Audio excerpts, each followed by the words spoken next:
कि आज जो घर दे रहा है वो बेचारा पहले मुकदमे झेलेगा और कोई भी जो है किराएदार उठ करके उसके ऊपर मुकदमा डाल देगा, जैसा कि आपने कहा।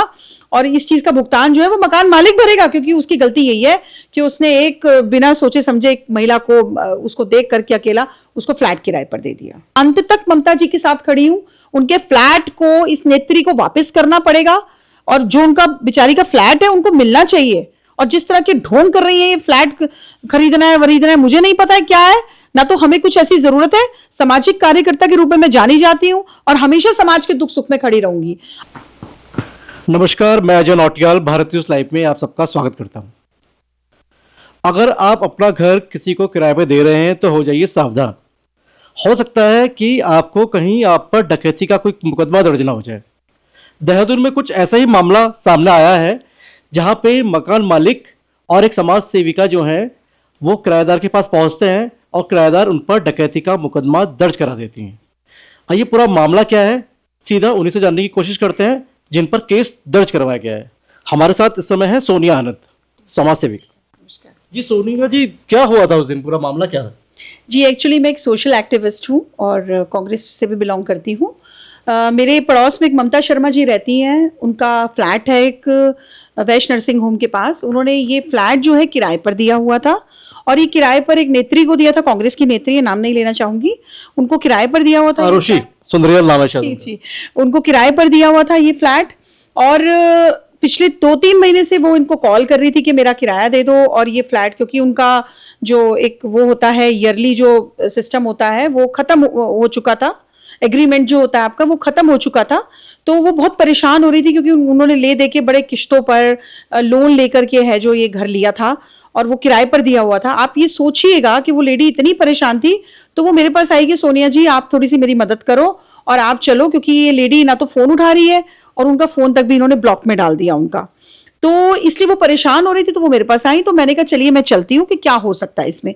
तो उन्होंने कहा कि हम बाहर से जो है बाहर का जो दरवाजा है उसमें हम लॉक कर देते हैं ताकि अगर लॉक होगा तो ये हमसे मतलब हमसे बात करेगी कि भाई लॉक क्यों लगाया, फिर हम ये हमारे कांटेक्ट में आ जाएगी। तो ऐसा तो नहीं हुआ। उन्होंने ताला तो लगा ही दिया था, लेकिन ऐसा नहीं हुआ। इसके खिलाफ जो है वो थाने में चली जाती हैं और ये कहती हैं कि मेरे डकैती पड़ गई है घर में और मेरे साथ ये हो गया है, मेरे साथ वो हो गया है और मेरे घर से चोरी हो गई है। और चोरी में जो है उन्होंने मेरा और ममता शर्मा जी जिनका घर था उनका भी नाम लिखवाया, हमारे साथ एक और थे उनका भी नाम लिखवा दिया। तो आप ये सोचिए कि आज जो घर दे रहा है वो बेचारा पहले मुकदमे झेलेगा और कोई भी जो है किराएदार उठ करके उसके ऊपर मुकदमा डाल देगा, जैसा कि आपने कहा। और इस चीज का भुगतान जो है वो मकान मालिक भरेगा, क्योंकि उसकी गलती यही है कि उसने एक बिना सोचे समझे एक महिला को उसको देख करके अकेला उसको फ्लैट किराए पर दे दिया। तो यही है सारी स्टोरी। और उनको ना तो किराया मिल रहा है ना उनसे बात की जा रही है, उनके फोन ब्लॉक में डाल दिए जा रहे हैं। तो वो लेडी क्या करेगी? उसकी मदद करने के लिए जो है सोनिया आनंद गई थी, बस केवल इतना सा कसूर है सोनिया का। अच्छा, जो किराएदार है आरुषि सुंदरियाल, उनका ये कह रहे हैं कि वो प्रॉपर किराया दे रही थी, उसके बावजूद भी उन्हें मैसेज किए जाते रहे और मकान मालिक का ये कहना है कि भाई मुझे ब्लैक लिस्ट कर दिया गया था, इसलिए मुझे मजबूरी में वहां पे जाना पड़ा। कितनी सत्यता है इस बात पे? देखिए ये एक्चुअली सिक्योरिटी थी उनकी, जहां तक उन्होंने मुझे बताया। वो सिक्योरिटी को बोल रही है कि किराया है। आप ये देखिए ना, सिक्योरिटी किस लिए दी जाती है? सिक्योरिटी इसलिए होती है कि एंड में जो है आप फ्लैट चेक करेंगे कि भाई फ्लैट में कोई प्रॉब्लम तो नहीं है या कोई खराब तो नहीं किया उसने। इस एवज में जो है सिक्योरिटी जमा होती है। वो सिक्योरिटी को भी किराया बना रही है और सब चीजें जो है ना उनके फोन कॉल्स उठा रही है। तो आप ये बताइए मकान मालिक करेगा क्या?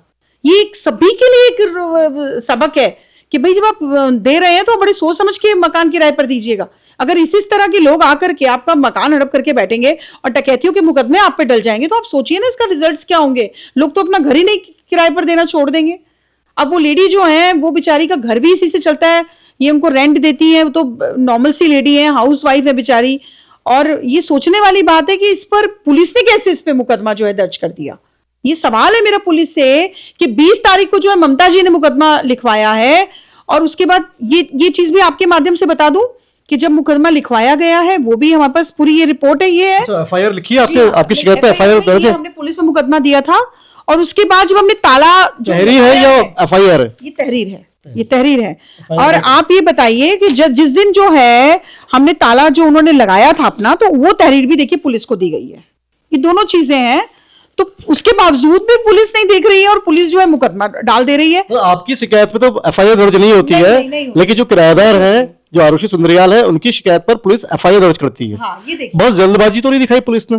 बिल्कुल मुझे लगता है पुलिस को पहले पूरा मामला समझना चाहिए था और पूरी बात उनके पक्ष की भी सुननी चाहिए थी, इधर भी सुननी चाहिए थी।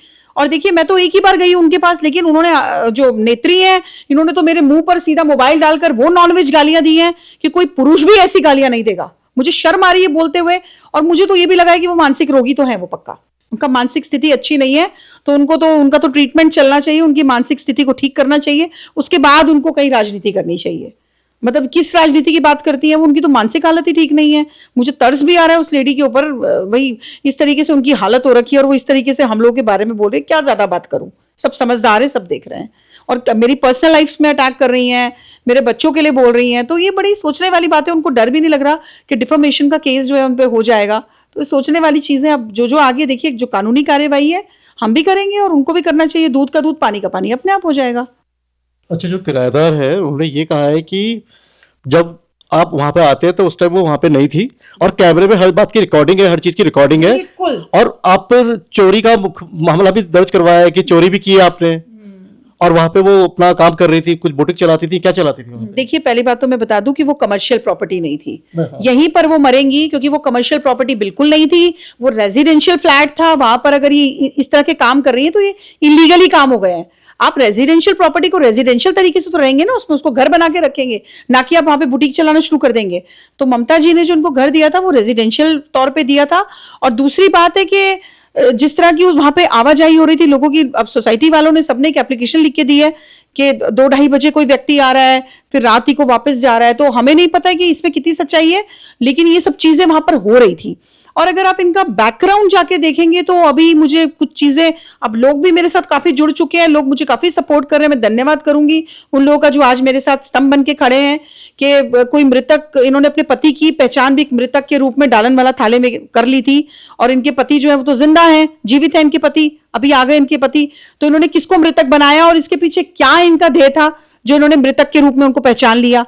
दूसरी बात है, खुरबड़ा में, यहाँ कोतवाली में इनके खिलाफ इतने मुकदमे दर्ज हैं। इन्होंने अपनी मदर इन लॉ की आंख फाड़ दी, अपने पति को मारपीट करी है। तो आप ये देखिए ना कि समाज में हो क्या रहा है। मतलब कि सच्चा जो एक कार्यकर्ता है, जो समाज सेवक है, वो तो कल को किसी की मदद करने के लिए खड़ा ही नहीं होगा।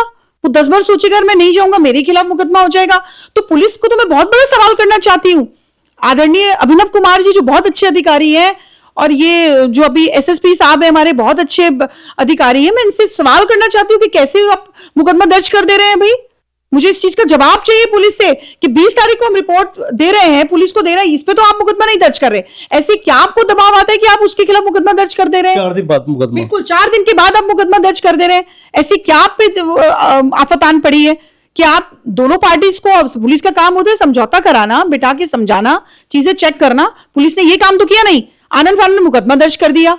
आपका और ममता शर्मा जी जो मकान मालिक हैं, वहाँ पे ओनर है प्रॉपर्टी की, उनका पक्ष जानने की क्या पुलिस ने कोई कोशिश करी आप लोग? नहीं, बिल्कुल नहीं, उनके पास कोई कॉल नहीं था। वो तो बेचारी 4 दिन से चक्कर काट रही हैं। अब मैं भी एक आध बार चली गई उनके साथ, लेकिन मैं भी हर वक्त, मेरे पास भी बहुत काम है, नहीं जा सकती हूँ मैं हर वक्त।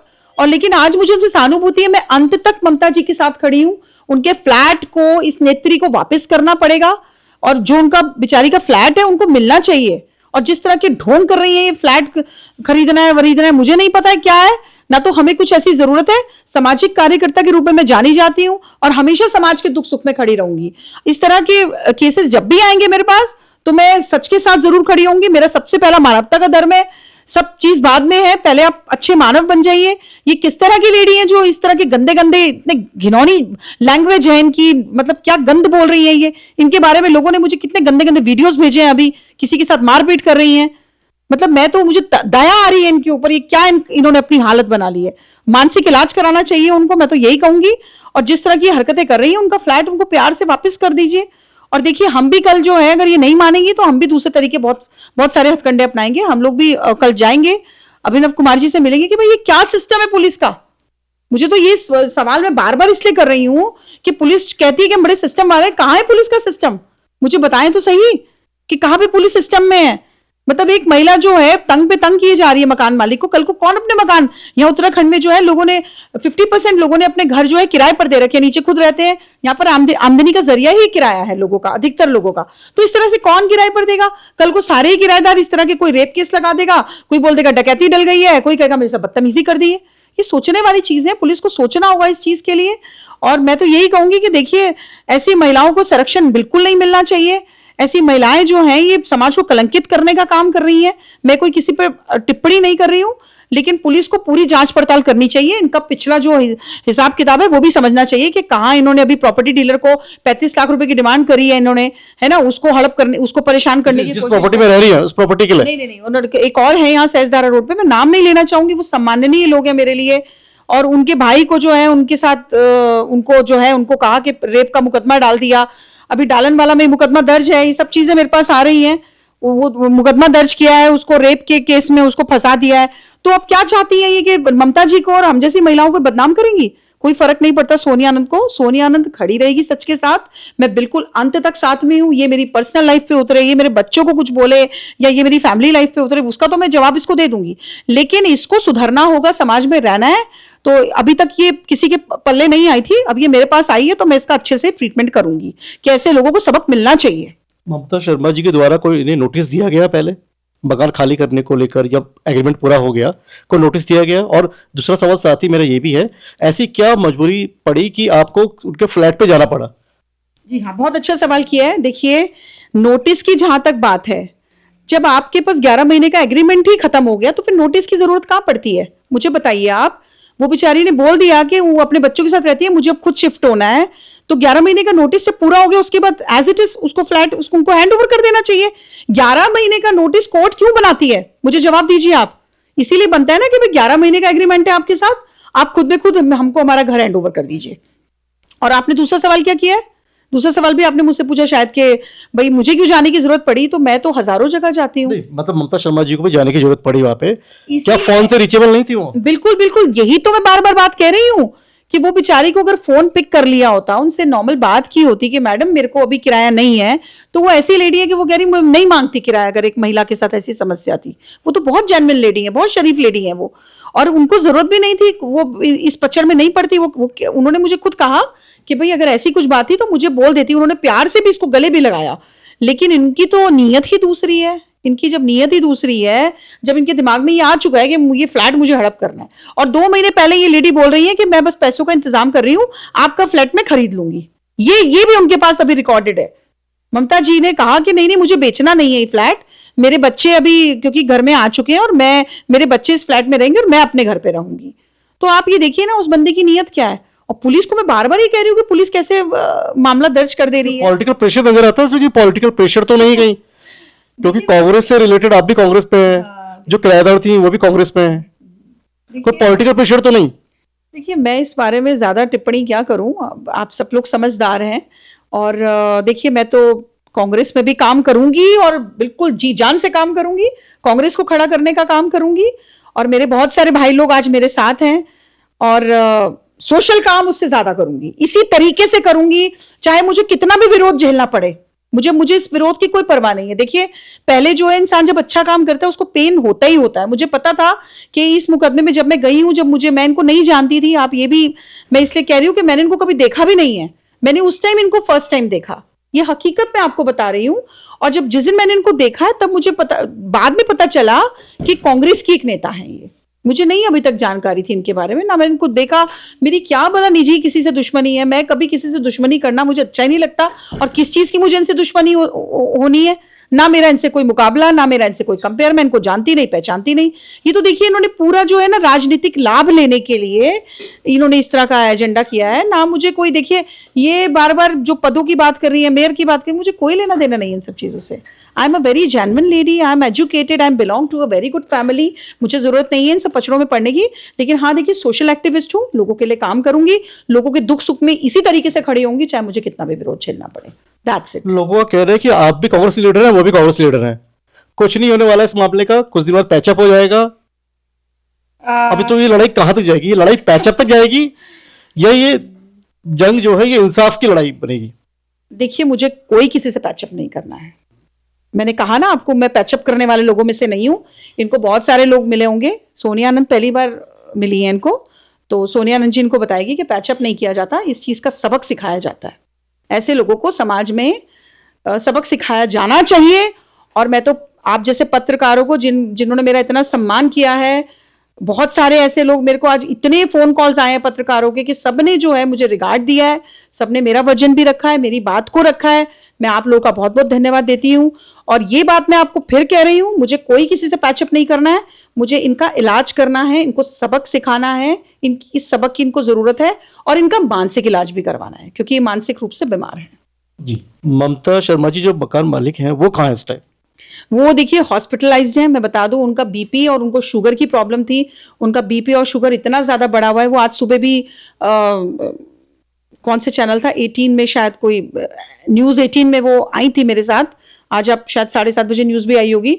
उसके बाद वो हॉस्पिटल गई, उनकी तबीयत, उनका बीपी और शुगर कंट्रोल नहीं हो रहा था, तो अभी हॉस्पिटलाइज्ड हैं वो भी इसी सब वजह से, इसी चैप्टर की वजह से। अगर उनके साथ कुछ भी होता है तो उसकी पूरी पूरी जिम्मेदारी जो नेत्री हैं, जो ये महोदय हैं, ये क्योंकि इस तरह के काम कर रही हैं किसी को तंग करने के, तो इनको अच्छे से सबक सिखाया जाएगा। सुनिए जी, आखिरी सवाल, ये जो पूरा प्रकरण हुआ है, एक आम इंसान जो है, देहरादून वासी है, उसको क्या मैसेज देना चाहेंगे इस पूरे प्रकरण से जो आपने सीखा है, समझे?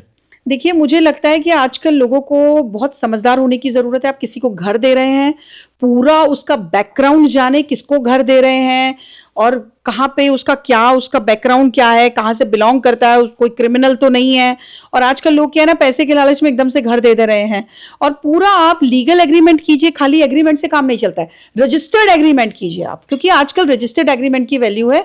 नॉर्मल एग्रीमेंट करने का मुझे नहीं लगता कि कोई फायदा होता है। अब देखिए पुलिस प्रशासन भी किस तरीके से जो है आज किराएदार को उसने इतना महान बना दिया, और जो है मकान मालिक जिसका घर है वो रोता फिर रहा है, वो बेचारा वो चक्कर लगा रहे हैं और ये आराम से मीडिया में भाग रही हैं। आप ये देखिए कितना बड़ा हुआ है।